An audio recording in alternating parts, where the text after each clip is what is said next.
So now usually on an evening at 8 o'clock we do answering questions, and sometimes if there's a funny questions, sometimes you get funny answers. So it don't always have to be serious. Here we go. Wow, type one, okay.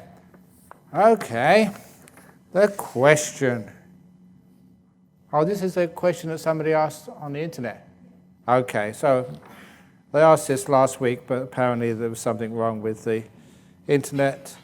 Since most marriages arise out of attachment and not the us of unconditional love, and we get married young with our defilements intact, it seems marriage is a recipe for suffering, especially with male-female differences in libido as we age.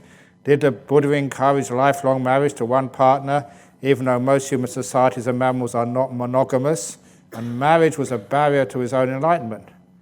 So would you give a talk on monogamy at some point?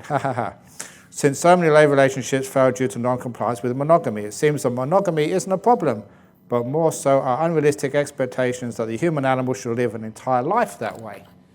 Wow. So first of all, yes, marriage can be suffering. As you all know, with that famous story of the 3 rings of marriage, what's the first ring of marriage? That's the engagement ring. The second ring of marriage is the wedding ring. And the third ring of marriage is suffer ring. Those are the 3 rings of marriage. But of course, it doesn't always have to be that way. And it's not just the fact of monogamy or polygamy. Of course, people have those desires, but some of those desires are not just the desires for a nice partner. It's not so much love, but a bit of lust every now and again. And everybody, especially as a monk, we are celibate. And sometimes, that's one of the most weirdest sexual choices in the world. Because I remember being invited to the gay and lesbian pride breakfast because I supported them in the newspapers once. And they invited me to give a speech, and so my speech was, I say, you guys and girls, lesbians, gays, transsexuals, you think you're weird. You're not weird. In fact, there's something which is more deviant than all of you, and that's me. You have same sex. I have no sex. And so for most people, they think that's really weird. So I asked them, and I say, well, I always promise one day I'll do this. The next time they have a gay and lesbian Mardi Gras, I'd have a float for celibates. Celibate rights. That's what I call it. No sex, rules okay. But anyway, sometimes when you do get married, you commit to someone. That commitment is an incredibly wonderful thing. For those of people who want to do a spiritual path, you are letting go of a lot to be able to commit to another partner, to one person. It's not easy, it's a lot of letting go to be done. And if you can commit, again, what happens there, when I keep on saying this in marriages, you look at the wife or the new bride and you say to her, from now on you're a married woman, you mustn't think of yourself. She says yes. And I do this also in Asian countries as well, it's exactly the same. Then you look at the husband, the groom, and you say, from this moment on, you're a married man, you must not think of yourself either. And even in Malaysia, the groom also hesitates before he commits and says, okay, I won't think of myself. The bride, she always says it straight away. This is anecdotal, this is what I've seen, because I do this a lot. And then I'm still looking at the groom, and I say, from this moment on, you must never think of your wife. And they're looking at the wife, from this moment on, you must never think of him. And that confuses them, because this is where you teach. If you tell people what they already know, of course they don't really pay attention. So now you've got a little riddle there. How can, you live a marriage when you're not thinking of yourself, you're not thinking of your partner? And the answer is, once you're married, you think of us. Not him, not her, not me. It's about us. We're in it together. It's the third option, which most people miss. It's how relationships work. It's not about me. It's not about you, it's all about us. And so when you try and get that across to people, then the relationship starts on a much more sustainable level. If it's just about me, when you don't get what you want anymore, or when you've got enough, then you just move on to somebody else. When it's about the other person, you get burnt out. If it really is about us, you're in it together, then it's sustainable. And of course, it does grow over those many, many years. And if there are any problems, whose problem is it? Our problem. And very recently, those of you who paid attention to the people who brought you dana today, you see the two young ladies and their parents, because I just managed to see them when I came back from the monastery over the road. And I did a blessing for the elder daughter. She's just got a new house just in Mirabuk. I did a blessing for her house. And I asked her, how is it? How is your parents? And they said, both daughters said, they always argue. And they said that right in front of the parents. The parents were very embarrassed being told off in front of the monk. And I said, it's very easy. There's a solution to this. The Buddhist solution, how you don't have to argue in a marriage. And I asked them, how's it going? 1 week they haven't argued. So far so good. So how do you do this? Because in a marriage, you all want to be right. And you're arguing who's right and who's wrong. And you never get to a solution who's right. So that's a core thing. And just try and make it fair. So he's right some of the time and she's right some of the time. In order to decide this, there's a trick of looking at the calendar. And if it's an even day of the month, the 2nd, the 4th, the 6th, 8th, 10th, 12th, 14th, 16th, 18th, and so on, then he's right. If it's an odd day of the month, the 1st, 3rd, 5th, 7th, 9th, and so on, then she's right. So you don't have to have an argument. Look at the calendar. What day is it today? It's the 6th, 17th today? 17th. So today all the women are right. But watch it tomorrow, the guys are right. So that way we're right evenly, same amount of time, and also we don't have to argue because the calendar says she's right today. So ways to stop arguments in marriage, and it's fair. She's right, he's right, an even amount of time, so there's no problem in marriage anymore. That's my solution to arguments in marriage. But of course, after a while, like anything else, like just even coming here, this bonding happens. This is a person you've gone through stuff with. And it's incredible just how that bonding works. And you get very, very close. You can become the best of friends. And it's not just lust which breaks up the marriage. There's so many other things which break up the marriage. And one of the things is just fear of one another. It's one of the other things I say for a marriage. Look, please tell each other, once you start to commit, so darling, you can tell me anything. And as long as you tell me the truth, I won't scold you, I won't shout at you. Because in a marriage, the truth is really important. Sometimes what happens is, you spend too much on the credit card. I said, I better not tell my husband, he'll kill me. Or, the husband, he may be starting an affair with someone, and just, oh God, if my wife finds out, I'll be in big trouble. And so we hide the truth from each other. Wouldn't it be a wonderful thing that, if, say, the husband starts to feel lustful feelings to someone in his office, and he comes and tells you, darling, look, I've got these feelings, for this other woman, help. Because that's what we share, we're weak, and we want the other person to understand our weaknesses, and not to scold us, but to help us. That's what a marriage is all about. But unfortunately, we're so afraid of being scolded, being punished, that we hide the truth. And I think that breaks more marriages than anything else. If you could have a relationship and just tell the other person, darling, you can tell me anything.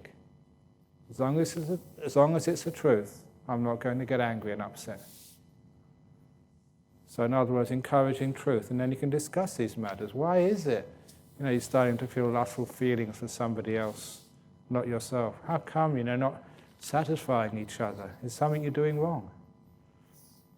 Because this brings me on to one of the other nice stories, that there was one of the disciples over in Singapore. She was a marriage counselor. She told me this story. She's a brilliant, such a smart lady.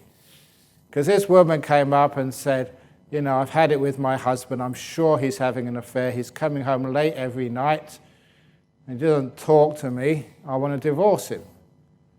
And the counselor said, well, does he love you? I said, of course not. He loves some other mistress somewhere.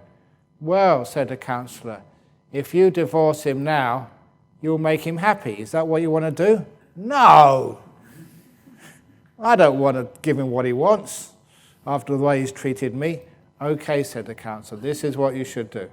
He fell in love with you once before. Get him to fall in love with you again. Start, getting a makeover. Go to an expensive salon. Start wearing some sexy clothes. Be a bit more affectionate to him. Because the plan is this. Once he starts to like you again, and once he starts to fall in love with you, and when he has fallen in love with you, then divorce him. Yeah, she said, yeah. So the two of them, that was their big plan. And so, she went to get a nice new hairstyle, started dressing up, wearing makeup and scent and stuff, and he started coming home early. And the counselor would see her every week. How's it going? He said, yes, working. He's coming home early. He's becoming just more affectionate towards me. He said, great. Has he fallen in love with you yet? Well, I'm not quite sure, but give it a few more weeks and then we get divorced. Okay, yeah. And then this carried on. He said, yeah, he's coming home really early now. And then she never turned up for the next appointment or the one afterwards. And that's when the marriage counsellor called her up and said, how come you missed 2 appointments? She said, I don't need you anymore. I said, why? He said, well, he's fallen in love with me. Yeah, great, so let's divorce him. Oh, no, he's so nice now. And the counsellor said, mission accomplished. That was the plan after all. because you've done it once before, you can do it again. So it's wonderful. Just put some effort into the marriage to make it last. It can be done. And anyway, let's get to something else here. Should people who meditate and say, may all beings be happy and free of suffering, eat meat? No animals likes to be killed. There is. I'm going to get into trouble for this again, because I don't mind getting into trouble. There is a way that a vegetarian can eat a steak with no problems at all. This is how it's done. So you take a cow, and under anesthetic, you know what's coming, don't you, Christy? Under anesthetic, you give the cow a lobotomy. And when the cow comes out of the anesthetic, the cow's a vegetable. And the vegetarians can eat it. Yeah. Thank you, everyone is so sweet. Very good. What meditation technique would you recommend? What is the most effective way to calm a wandering mind? Now, there's so many different ways of calming a wandering mind, and I'll be telling you many of those little techniques as we go along. But one of the best ones at this time of the retreat is patience. Because what you're doing is starting a whole process of now living a very easy life, having no worries, no concerns. And little by little, you find naturally your mind will start to calm down. You can't make the mind calm. You've got to put all the conditions in place and wait. And your mind starts getting more and more peaceful. So don't get the idea it's something you do. You press a button and straight away your mind becomes calm. No, you're going on this whole process.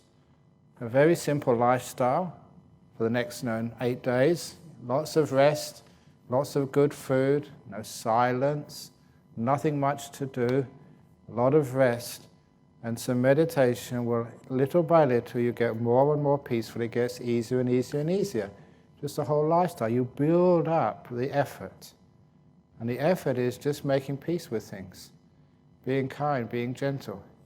Because the only reason why the mind wanders off is because it's not happy being here.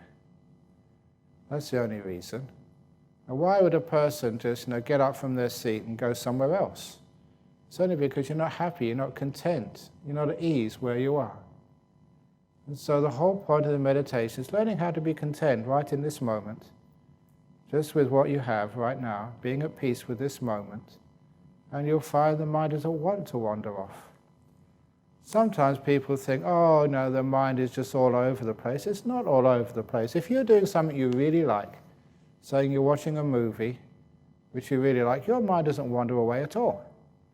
Now, if you're watching some cricket match, if you're into sport, you're listening to some music, your mind is there in every part of the music. It doesn't wander away at all. Why? Because you're enjoying yourself. The only reason why the mind wanders away when you start meditating, you haven't got enough happiness yet. That will come later on. Not enough contentment, which means the mind always looks for something else. Now, one of the other reasons why it's not content is because most human beings are control freaks. And because you're a control freak, your mind and you have got a very bad relationship.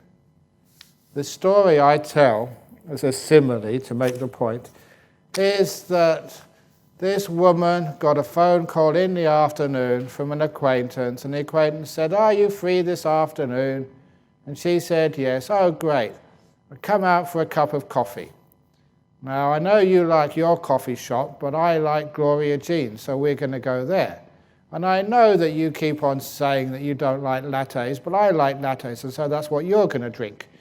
And the chocolate muffins over there, which you keep on raving around, that's really bad for your health. I like the biscuits, so we're going to have biscuits. We're going to sit out the back, not in the front, and we're going to talk about politics, because that's what I'm interested in, not your stupid Buddhism. We're going to talk about politics, and we're going to stay there for an hour and 20 minutes, because that's how much time I've got."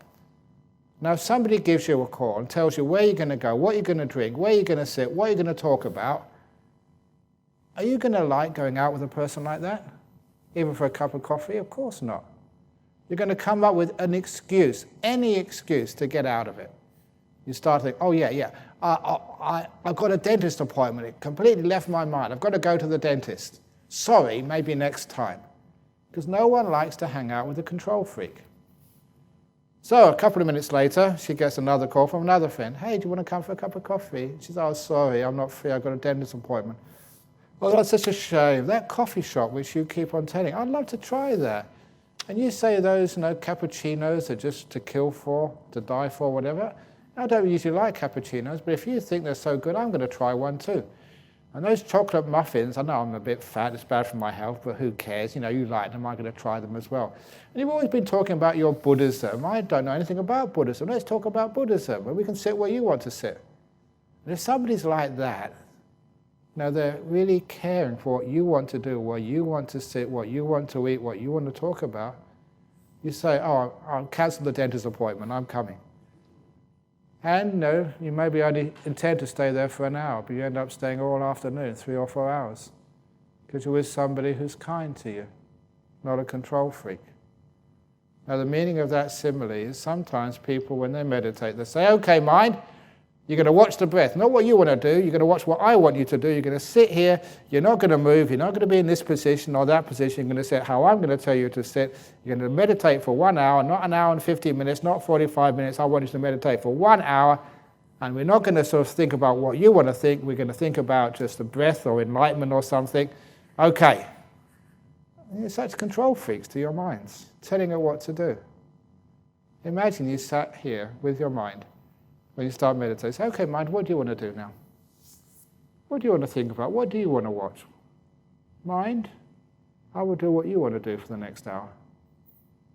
And then you have this beautiful relationship with your mind. So it doesn't wander off anymore.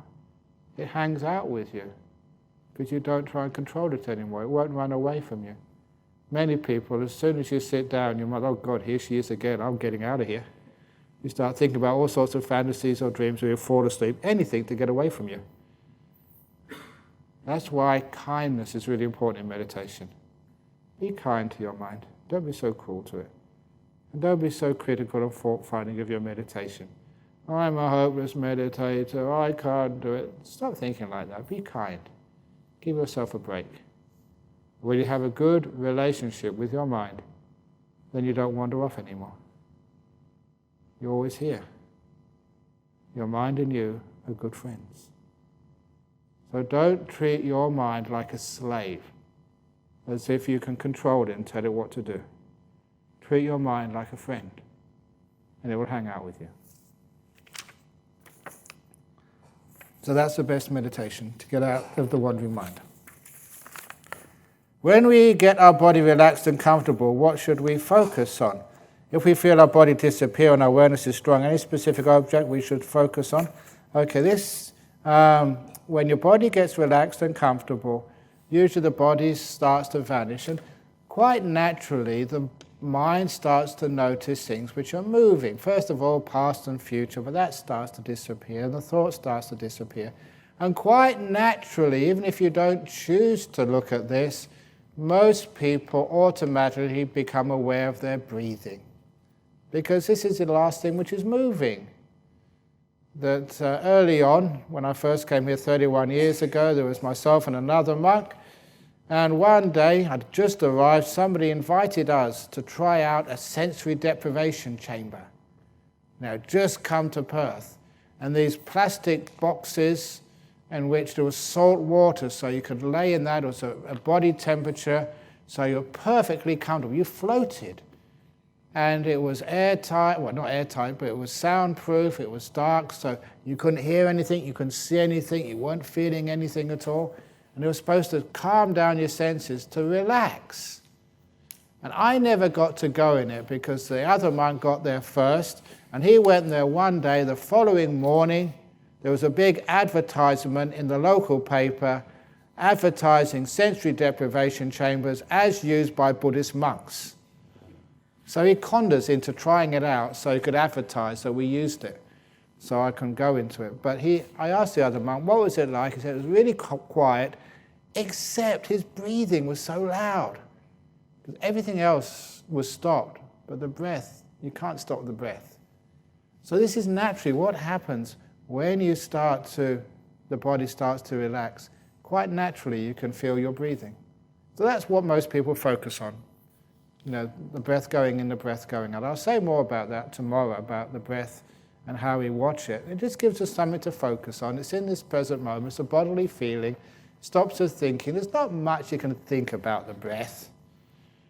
And so you just focus on that. It becomes a very peaceful place you can stay. So that's usually what you focus on, your breathing. And I'll explain more about that tomorrow morning. When you relax the body at the start of the meditation, do you scan the whole body or just focus on the tense or sore areas? Usually I just do the tense and sore areas. The nice part, they're already nice, so don't disturb it. If it ain't broke, don't fix it. So just go to the areas which are a bit tense and just relax them, and then the next area which is tense, until the body gets really, really relaxed and you can really let it go. It's the same if you can't go to sleep at night. A lot of time it's this tension from the day, emotional tension stored in the body. You can go to those areas of the body which are a bit tense. I don't know about you, but it's always my legs get tense, after the day, and I can feel tension there. When I relax my legs, the thighs and the calves, then I go to sleep very easily. So maybe just find out what part of the body is really tense, and relax it, and then you can usually sleep very well as well.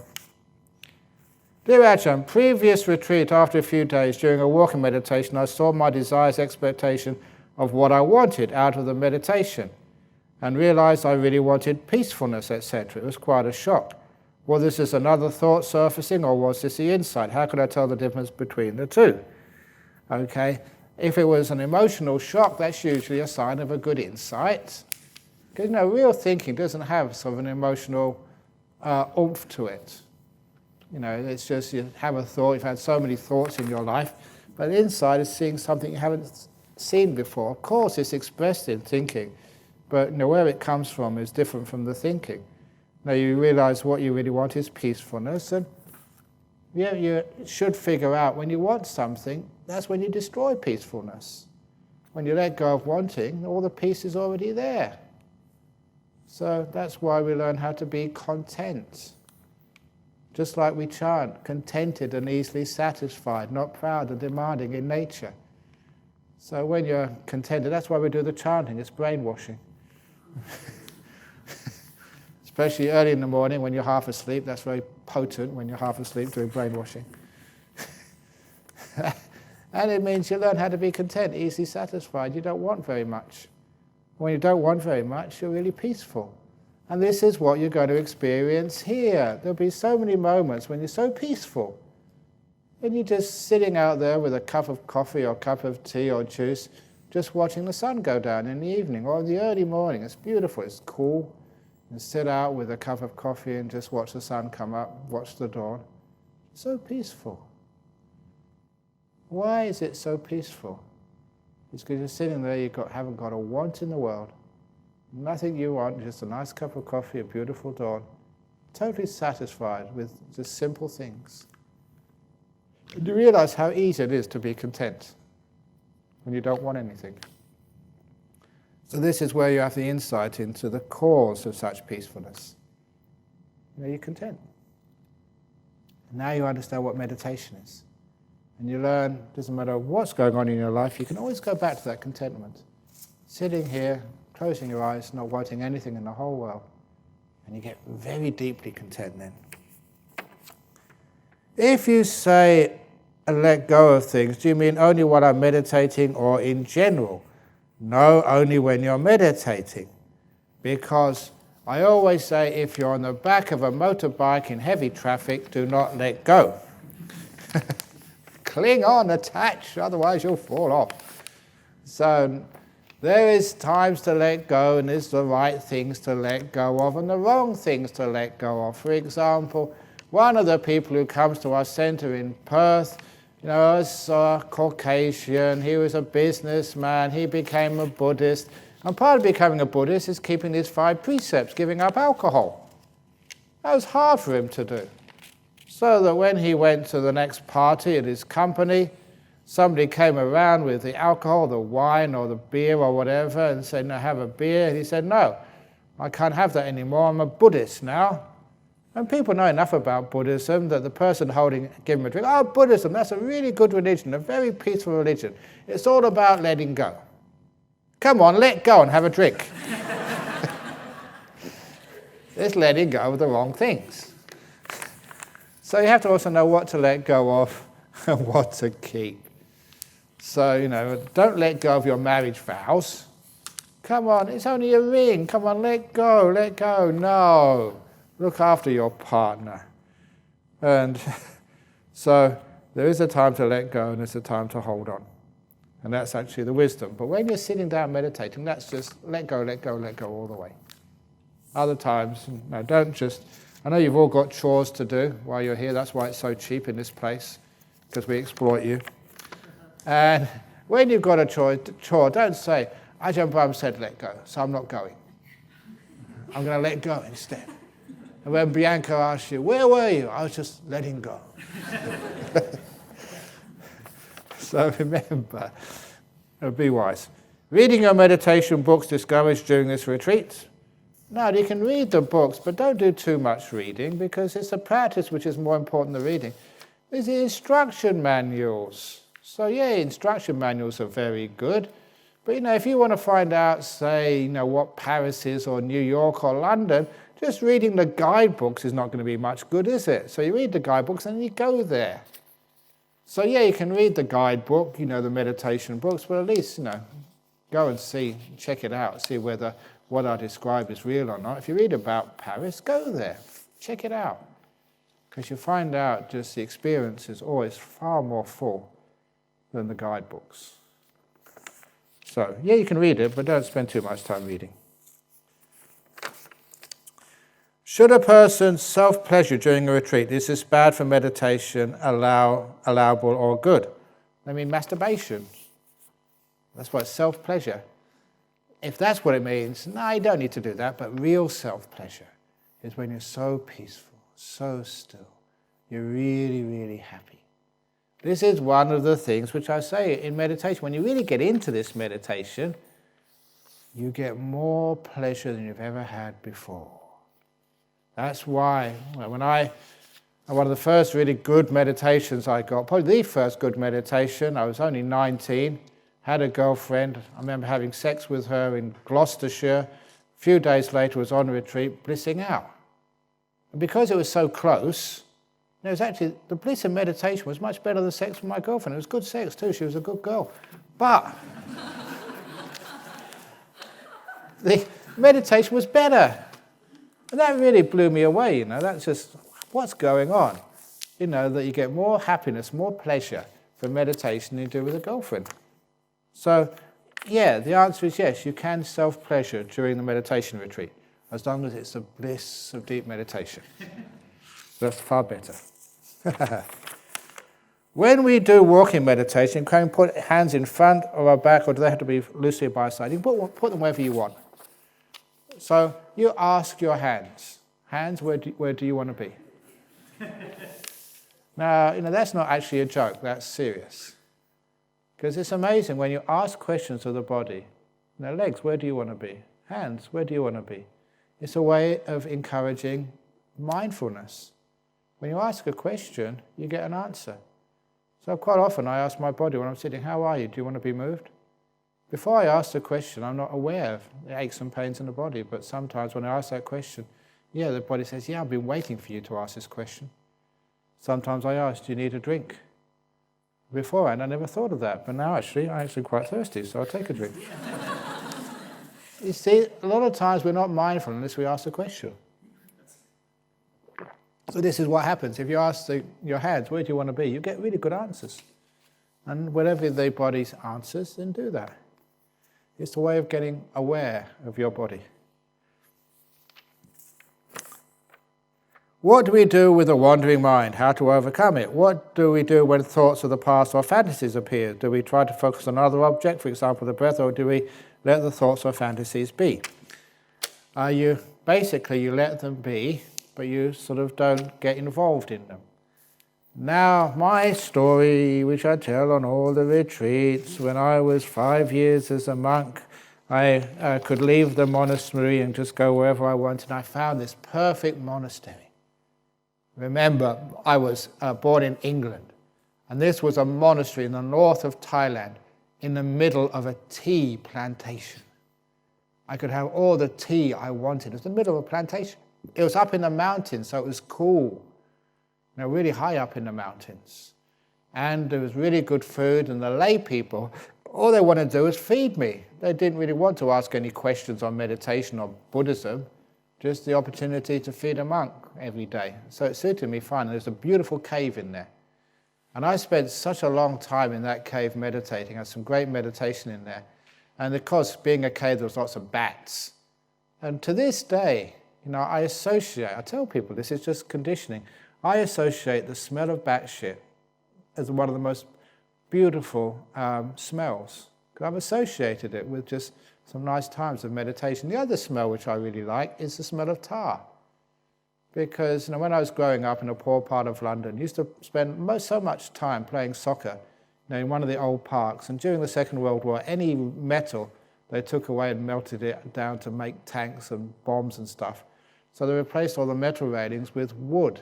And every year they'd paint it with tar so it would not decay. And so I spent so much time playing in these parks with the smell of tar. It brings back happy memories of childhood. So those are two smells I really love. Every time I smell tar, it's a nice feeling comes up with it, association. The same with bat shit, because all this wonderful meditation in this cave. So I love those smells. So, and anyway, and also just, that was a time, just anecdotes.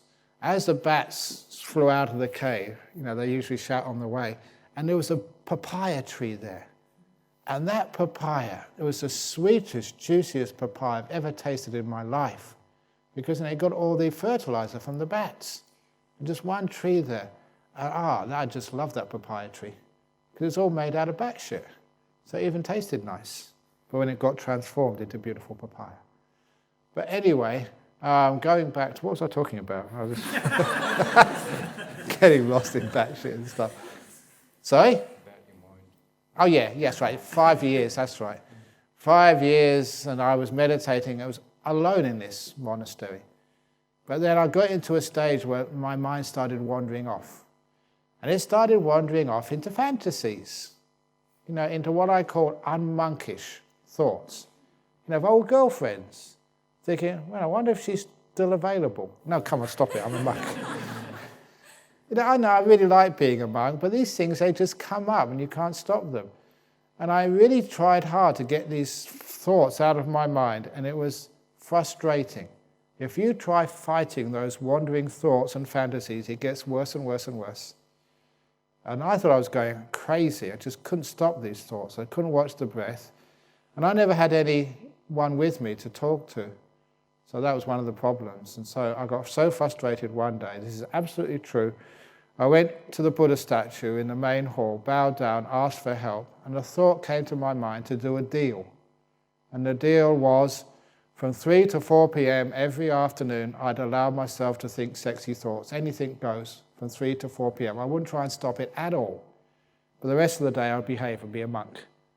That was the deal. I thought, well, if you want to think those thoughts, 3 to 4 p.m. you can do whatever you want. The rest of the time, watch your breath. But what happened after I made that deal in front of a Buddha statue, it was as much problem as ever trying to keep these thoughts out. But when it got to 3 p.m., I went up to my hut, leaned against the wall, put my feet out, I said, okay, if you want to think anything at all, sex thoughts, weird thoughts, girlfriend thoughts, you can come. And for the next hour, absolutely true, I watched every breath without missing one. And it was so easy to do. And that just really shocked me. And I realized what was happening. Every time I tried to get those thoughts out, I was actually feeding them and making them stronger. And I just let go. Okay, whatever you want to do, mind. If that's what you want to do, it's fine by me. Then the mind calmed down. And you didn't need those fantasies and thoughts anymore. The mind was quite happy just watching the breath when I wasn't trying to control it. I learned a lot about letting go and how we try and control things, we make things worse. We just let it go, let it be. And the thoughts, they just start to lose their momentum. They stop all by themselves. But one other thing happens when I tell this to people, they try and it just keeps on going on because you're not really letting it go. You're right involved in it, actually churning it along, making it happen more and more. You want it to happen. So, you have to be able to let go. And just if they happen, but not get involved and just, what I call it, giving a separation. And the way to have this separation is using a simile of the TV set. Because I remember when I used to watch TVs, that you may be watching, for the guys, a soccer match. And the soccer match may be, say, the English Premier League somewhere, the other side of the world. And I've actually seen this. People shout at the TV set, "Shoot, shoot! Offside, ref, blow your whistle." Now, you're sitting in Perth or Sydney. They cannot hear you in Manchester. And it's probably a replay anyway. So why are you shouting at the TV set? And for the guys, you don't need to get embarrassed because the girls do this all the time when there's a movie on. And they shout out, "Behind you, they're creeping up behind you, kiss her or do something." You're shouting at the TV set. I remember just going to these movies with the girlfriends, and whenever you went to a horror movie, I always remember the horror movie Tarantula. It was just really sort of stupid movies, no special effects. And this tarantula was supposed to have been in some nuclear accident.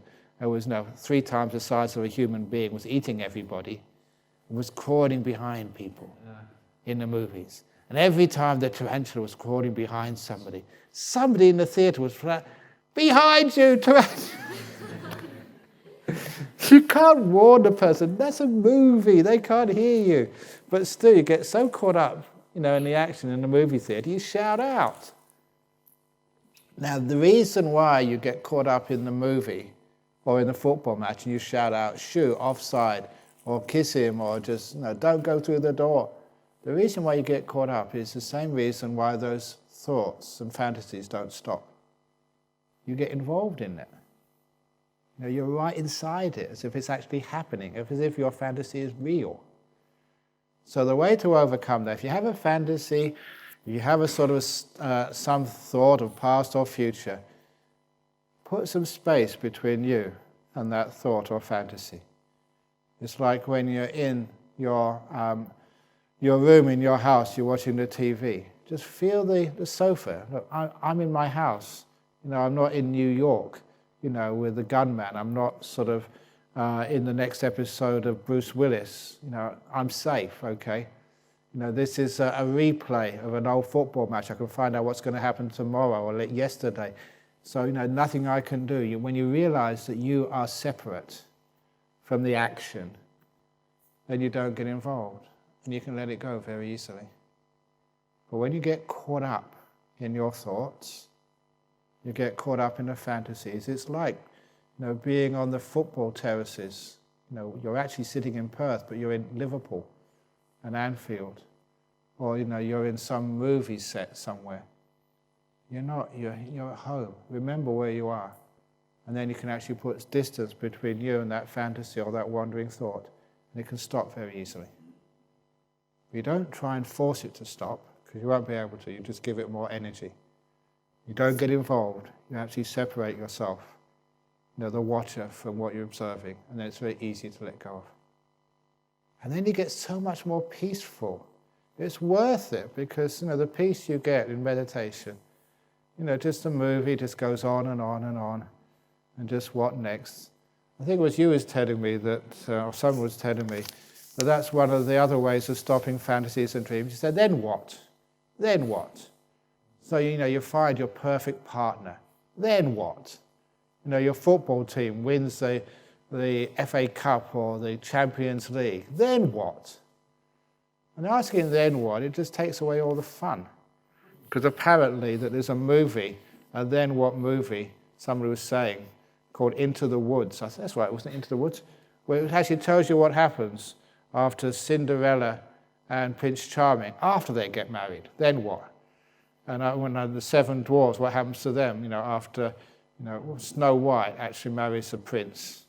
It's actually getting all these fantasies, these fairy tales, and then seeing the next episode. And they're all killing each other. I think the seven dwarves turn out to be gay because they've been spending too much time with each other. Whatever, I don't know what happens. Prince Charming gets a mistress. Whatever it is. The whole idea of then what? Afterwards, it takes away all the fun of the fantasies. So that's another way. Anyway, I seem to be bombarded with thoughts about problems at work, mostly recent and even from the past. They may be pertinent to my life, but a waste of time in a retreat. What do you do with such reoccurring thoughts? Thank you. Remembering you're not being paid. So refuse to do work when you're not being paid. So, all the thoughts of work, you're not working now. So you're not going to get paid for what you do on this retreat. So refuse to do any work for whoever's doing it. But it's true, bombarded with thoughts about work, it's just the fact that, that's been your life, you've been conditioned to keep thinking about work. And little by little, just remind yourself, you're on holiday, you're away from work. Remind yourself where you are. And keep that mindfulness of being in Jhana Grove. And then you find the thoughts about work get less and less and less. Number two, remember, you deserve some rest. And it'll be good for your performance at work if you can take some time off. Because when you relax, take time out, it means when you do go back to work, you've got fresh ideas, and also, you've got energy, to face the problems of work. But if you really waste this time thinking about those problems of work, you're wasting time. And you go back to work, almost as tired as when you left.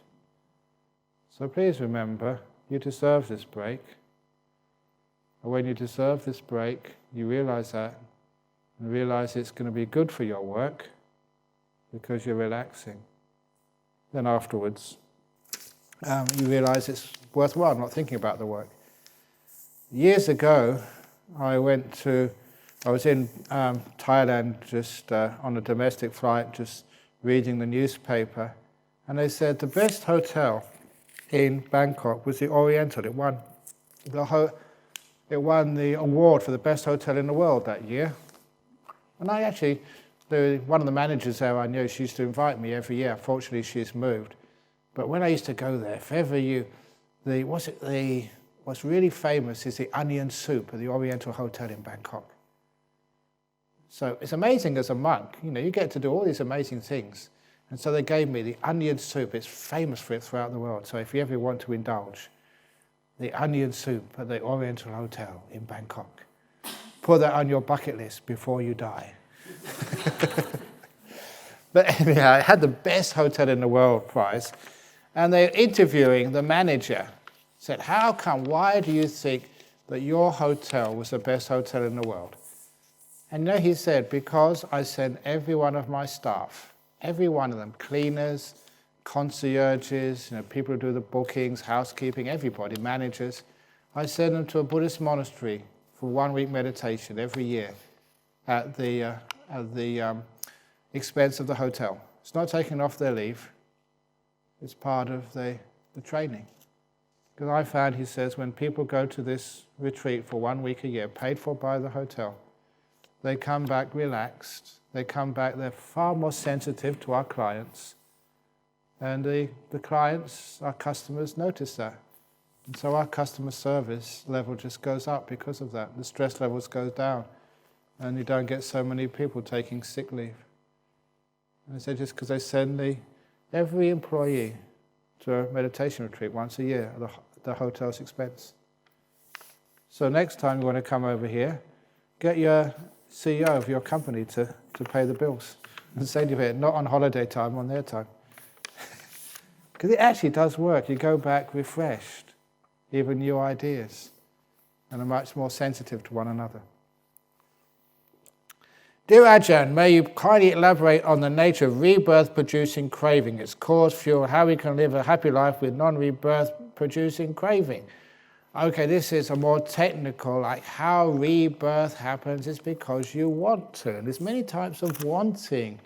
There's a gross type of wanting. It may be that, you've died young and there's somebody you really love very much, maybe parents, children, a lover. You just want to come back again, want to have it all over again. You haven't finished yet. And that's where you do get love at first sight experiences. There's one retreat some years ago, I forget who they were, there's an incredible couple. So I think she was Russian, I think he was maybe Dutch or something. And she just looked at him. They never met before. And she went right up to him and she said, "Your name is Dave and I'm going to marry you." And straight away, hadn't seen him before. Of course, his name was Dave. And they came here, and you're supposed to be sort of keeping all these precepts, but those two, they couldn't separate them. I put them in different cottages, but that didn't work. They're incredibly sort of close together. And it's obviously from a past life. They recognize one another. And she even knew his name before she'd even met him. So it's incredible sometimes, the karma from the past, how strong it is. So that type of craving, that gets you to come and meet together again. But there's also other cravings, sometimes one of the most hard ones to overcome, and this is what you'll actually see in meditation, is the craving to be, to exist. Because a lot of times in meditation, things start to vanish from you, things which you really think you are, like your body. It starts to vanish, and if you're really attached to your body, and I really mean that you think that you are this body, that you are English, you are Malaysian, you are Singaporean, you are whatever. When this body starts to disappear, it starts to challenge you. And you get a bit afraid sometimes, the body's vanishing. Because it's like you vanishing. And many other things about you start to disappear. And that's actually where you realize what letting go is. Letting go of your idea of who you are. And that's one of the biggest things which causes you rebirth. But that's such a big question, it's really can't really sort of talk about it now. That's a whole talk. While going to sleep, I normally let go of the mind. The mind will wander around and the consciousness gradually fades away, going to the sleep state. But if I concentrate and be mindful, it's hard to get into sleep. So what's the difference of lying down meditation and mindful sleeping? As a person normally doesn't drink coffee, is it right to have some coffee during meditation to stay awake? Sometimes it's very good to have vitamins. So I was telling someone last night or this afternoon, I forget when, I say it's very good to, when you're here, to have either vitamin T or vitamin C. Yeah. And actually, these vitamins, you get an instant effect. Vitamin T is cup of tea, vitamin C is cup of coffee, vitamin caffeine. So you can use those things if you want to. And in Buddhism, especially tea became, it was the Buddhists who really started the tea thing with Bodhidharma. And they even say in China that tea started, when this monk, he was getting sleepy.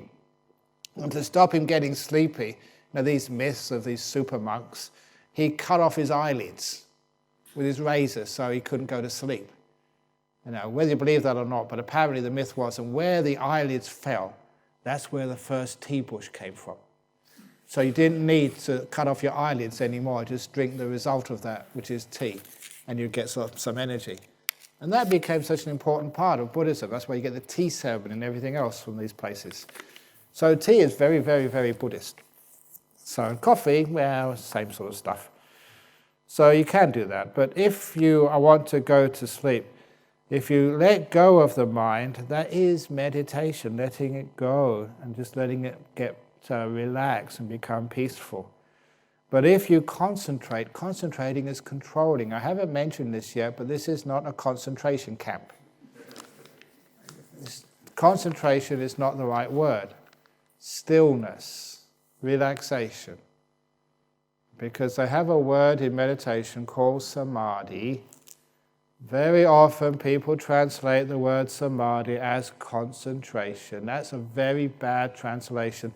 And that's caused such mischief to people trying to meditate. They think they have to concentrate. If you try and concentrate, you just get more tense and tired. It's nothing to do with concentration. It's all about stillness. And if you translate the word samadhi as stillness, and not concentration, stillness, it gets very clear how to become still. You have to relax and let go, and then stillness is there. And this is the way of meditation, the still mind, not the concentrated mind. Concentration is too much force. And exactly, if you use force and try to concentrate before you go to sleep, you're too much force, you're waking yourself up. You're not becoming still enough to go to sleep. You're just agitating the mind more and more. So you just learn how to let go. And if you want to have a nice way of going to sleep, many people have told me this, when I travel around the world. And apparently it's very, very popular. I mean, I'm honestly saying that this actually works. They listen to one of my talks before they go to sleep. And I don't know whether that's a compliment or... But I know how it works. It's not because it's boring, like go to sleep. It's because it teaches people how to let go and relax. And they let go, they relax, and before the talk's finished, they're in a deep sleep. So a lot of people have said they can't go to sleep without listening to one of my talks. In walking meditation, do you keep your focus on your bodily sensations, or do you gradually move to watching your breath? Usually the bodily sensations. In walking meditation, we don't worry about our breathing. We just let the breath do the breathing. We just focus on our bodily sensations. Because if you move towards the breath, you can focus so much on the breath, you don't know what your body's doing, which means you keep bumping into walls or tripping over stuff. So no, keep your attention on the sensations in the body. Could meditation with learning about the Dhamma lead to enlightenment like Lord Buddha and you have attained? Actually, the Lord Buddha also, this is a technical point, you do need meditation and some knowledge of the teachings. So how could the Buddha get knowledge of the teachings? It's quite obvious when you look at the story and use your brain. Under the Bodhi tree, so the Buddha didn't have any teachers. He had some teachers, but they weren't enlightened. Under the Bodhi tree, he got into the jhanas, and after the jhanas, the first thing he remembered after emerging from the jhanas was his previous life. And the previous life, was these Jataka tales, especially the Vaisantara Jatakas, they are just so concocted, that's not valid, that's not authoritative. The previous life of the Buddha in the sutras is in the Gatikara Sutta, where he was a monk under the previous Buddha, Kassapa. So the Siddhartha Gautama, previous life, he was a monk, Jotipala, under Kassapa the Buddha. And so if he remembered his previous life, and that's not that long ago in the whole scheme of things, he would have remembered that life, the time he was a disciple of another Buddha, and he would have remembered some of the teachings that Buddha would have given him. And that was the teachings which he used under the Bodhi tree, together with his deep meditation, those two, to become enlightened, become a Buddha. So really it wasn't just by his own doing. He had a teacher, the previous Buddha, which he recalled. Because you can't do it just by yourself. You do need teachings as well as meditation. What is the difference between Zen meditation, watching a white wall, and the meditation taught here? Do both lead to enlightenment? The main difference is you don't get hit with a stick here. That's really dangerous. People said it didn't hurt. But if ever you asked anybody who'd been to a Zen retreat who did get hit by the stick, It hurts. I went to a Zen retreat once. It was only a weekend. And the master went behind everybody with a stick. I never got hit. You know why? Because the person sitting next to me got hit. And that was enough to scare me awake. It really sounded like it would hurt. And as soon as the guy sitting next to me got hit, my back would stay. And I wasn't going to be sleepy at all for the rest of the retreat. But it was just from fear, nothing else. But also that when I was in Hong Kong a couple of years ago, in these monasteries, you get all the gossip. Monks gossip like everybody else and find out what's going on in other countries. He'd just come from mainland China. And he said one of the latest bits of news from mainland China, there was a Zen retreat where the master was using the stick. And this one middle-aged lady, from mainland China, she started going to sleep, so she got hit on the back with the Zen stick. And immediately she got out her cell phone and called the police. And it's true, the police had no choice. He had to arrest the monk, and that was the end of the retreat. Because you can't do that these days. You can't go around hitting people, not even on a Zen retreat. So the poor monk got arrested. So that's a warning for everybody. Outside of Japan, don't use the Zen stick. You're liable to go to jail for that. So it went around all the monasteries. Be careful. So watching the white wall eventually disappears, but it's much easier to close the eyes. And does it lead to enlightenment? There's a great saying by the Buddha when somebody asked him, do all these traditions lead to enlightenment? What about non-Buddhist traditions? Can you get enlightened in a non-Buddhist tradition? And the Buddha gave this wonderful answer. As long as you're practicing the Eightfold Path, it doesn't matter what tradition it is or what you call it, as long as there's the Eightfold Path happening there, you're going to get enlightened. So it's not what you call your practice or what you call your religion or what you call your sect, it's what you do which matters. So and if you're practicing things like right view, right intention is making peace, being kind, being gentle, right speech, action, livelihood, keeping precepts, being virtuous, being mindful, the effort to stop and being still, you're going to get enlightened. It doesn't matter what you call it. So it doesn't matter what religion you call it, it's what you do is important. Where do you keep attention during meditation, breathing or the body? The best answer to that is what I said yesterday, whatever's in front of you. Whatever you're aware of right now, then that is where you put your attention. And you care for it. So you don't choose. You don't control the meditation. Because what usually happens, first of all, you're aware of the body. When the body goes, you've got the breath, it comes to you. So you're aware of that. You don't try and get rid of it to go and watch something else. And after a little while, the breath vanishes. And you get these beautiful lights I'll tell you about later on, called the nimittas. You don't say, I should go back to the breath, I've lost the breath. No, whatever's in front of your mind is what you watch. And soon you get this incredible ecstasy and bliss coming up. That's just what you watch. You don't go back to nimittas or don't worry about the breath. Whatever's in front of you, in front of your mind, that's what you watch. That answers the question. That's actually very, very profound. It stops a lot of problems in meditation. And you get very deep very quickly. How do you know you're meditating correctly? Because you're happy. When you meditate correctly, sort of the mindfulness increases, you see more things, and what you see becomes more beautiful. Just generally get more happiness. In Pali, more piti sukha arises. So you can tell the people who get the really good meditations. When you come to the interviews, it's not what you say. I look at the shape of your mouth. If it's turned down, no. Horizontal, okay, but not good enough. If the corners are turned up, yeah, you've had some good meditation. You can't fake it, it's just so easy to see. That's how you know you're having good meditation. You're enjoying it, having happiness. In the lying down meditation posture, do we lie on the right side or left side? What is the normal practice? The position is so comfortable that one usually ends up sleeping. Is there anything you can recommend to prevent this? Yeah, it doesn't matter what side you lay down or whatever side is comfortable for you. But if you want to stop sleeping when you're doing the lying down meditation, everybody usually goes to sleep in one position. I usually do it on my right side. And that's where I usually go to sleep. I never go to sleep on my back. I don't know why I don't go to sleep on my back, but I just don't do that. So if I want to do laying down meditation, I don't want to go to sleep, I lie down on my back. That's a position reserved for meditation. Every other one is going to sleep.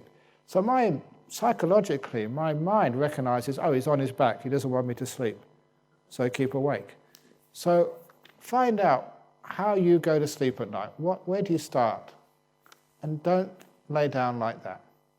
And then psychologically, your mind will realize, oh, no, she's not in the sleeping position, so it must be that I can keep awake. But the other thing is just, don't use a pillow.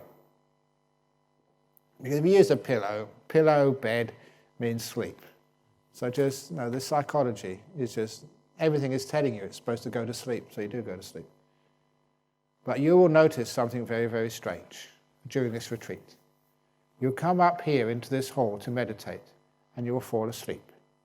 You'll go back to bed in the evening to go to sleep, and you'll stay awake. What's going on? It is because when you come to this hall, you're trying to meditate, therefore you go to sleep. When you go to bed, you're trying to go to sleep, that's why you stay awake. Stop all this trying, and then in bed you can go to sleep, and here you can stay awake. Is walking meditation a substitute for sitting meditation, or should it be combined with sitting meditation? It seems to be hard to make the body disappear because you need it for walking. So how can you get enlightened if you always feel and need the body? Okay, you do it as a gap between the walking meditation, but you can get very peaceful, you get great insights when you're doing walking meditation. So it's not a second-class meditation. It's a great meditation. You get lots of insights when you're doing walking meditation. But don't just do walking meditation. If you keep walking, you wear out your feet and your legs and you get really tired. So you do some walking meditation, then you do sitting meditation, then you do walking meditation, then you do sitting meditation. You go from one to the other. So you can keep up the peacefulness of present moment awareness for long periods of time. And usually, then after you feel that you've done enough walking meditation, then you sit and you can get very deep afterwards because the body is relaxed, you've got no aches and pains, and you've been already doing a lot of mindfulness of your bodily feelings. So it's very easy after doing walking meditation to get some nice deep meditation during sitting meditation. So it's a very good thing to do. Last night I couldn't sleep. I was restless and anxious and unfamiliar with the noises and even the cold air. It felt like I hardly slept the whole night. Is this normal for the first night? Yeah, of course it is. Because you have something, I've used this for stages of meditation. The 3 levels of every stage of meditation. First of all, it's recognition, then familiarity, then ease. And it's like the room.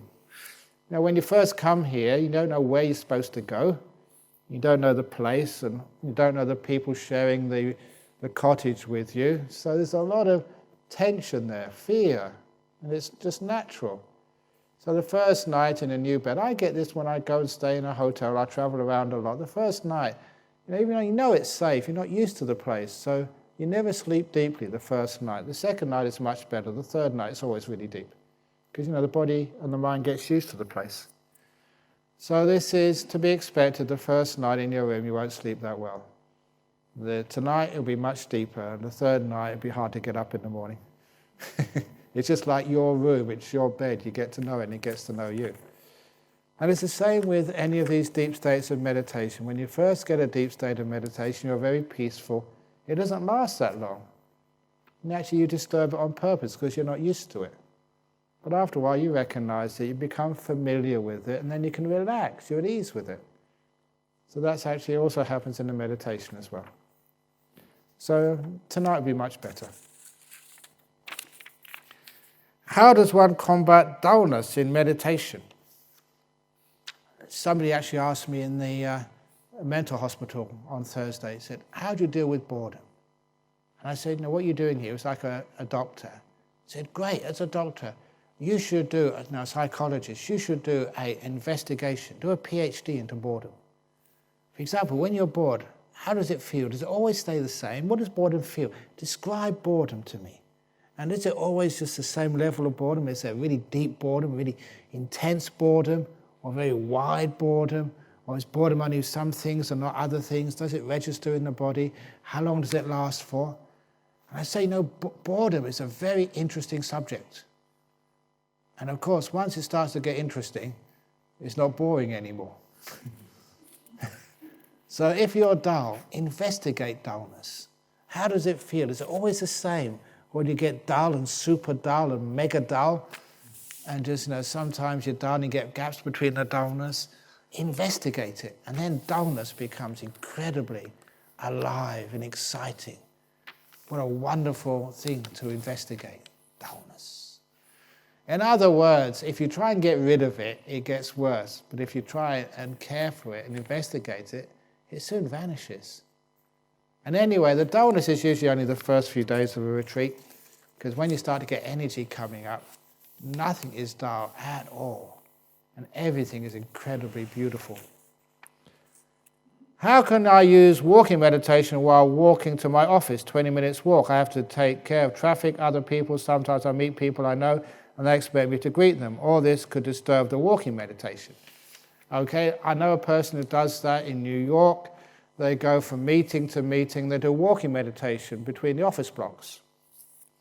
So in order to not have to be disturbed by greeting people, just put some earplugs, into your ears. You don't have to have an iPhone. You don't have to have it turned on. When you've got the earplugs in, people think, you're listening to something. So they can talk to you and you don't have to respond. It's a great way. I use that sometimes in the aircraft. I put on headphones. Even though I'm not watching the movie, they think I am, so they don't talk to me, so I can meditate in peace and quiet. It's not really lying, or maybe a bit of deceit, but it stops them talking to me because they think I can't hear. I can hear, but I pretend I can't. So, I can tell you all my tricks. Yeah, now you're going to come and sit next to me in the aircraft and say, I know you're not good, and ask me all your problems. That happened to me once. I was flying back from Kuala Lumpur all the way to Perth.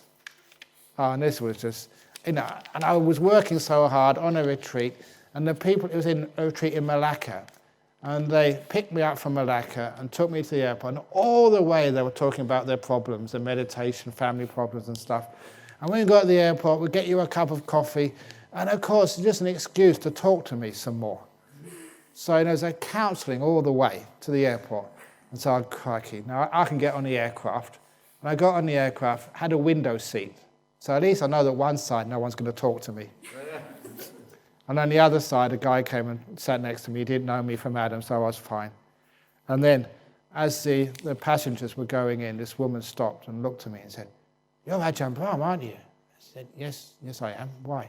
He said, I really want to talk to you about something. And I said, I'm terribly sorry, but this gentleman's got the seat over here. You know what this girl did? She told the gentleman, "Sir, would you mind exchanging seats?" And I was thinking, no, please, don't do it. And he said, yeah, no problem. And she had me all the way from Kuala Lumpur. It's about 6 hours, talking about her marital problems for 6 hours without rest.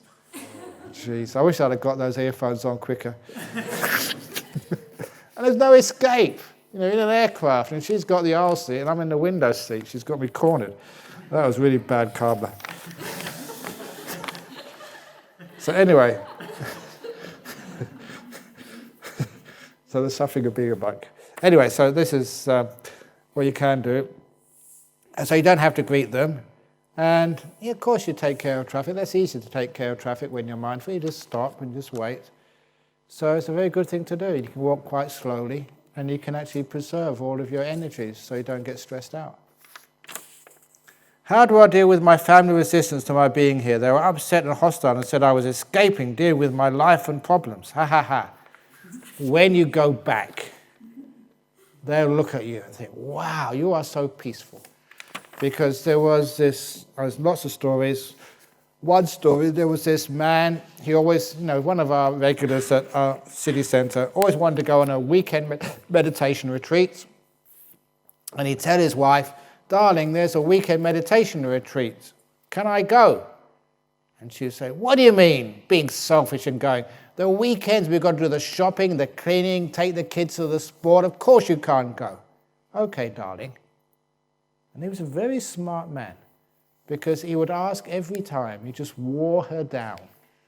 And every time there's a retreat, say, can I go? I said, no, of course you can't. Mother-in-law's coming. No, you can't. You've got to do the jobs which I gave you. No, you can't. And then one day he asked and said, there's a weekend retreat, can I go? And she was so upset with him. She said, okay, you just go and be selfish. Leave me with all the work. So he went.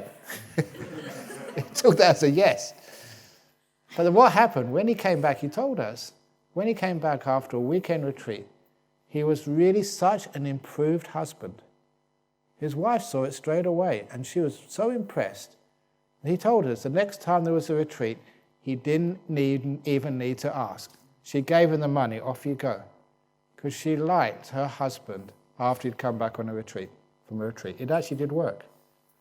So when you go back, with your family, and they see the changes in you, and I almost guarantee this, they'll say, wow, we didn't realize how good that was.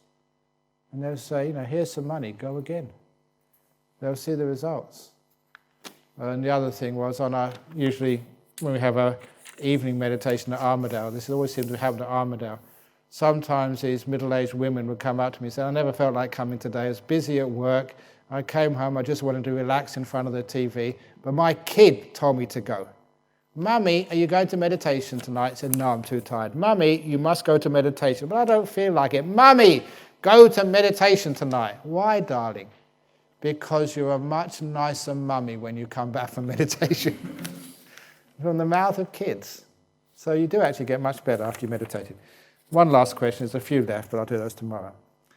We have come from far and distant places to hear you. Can we please have guided meditation? That would be wonderful, thank you.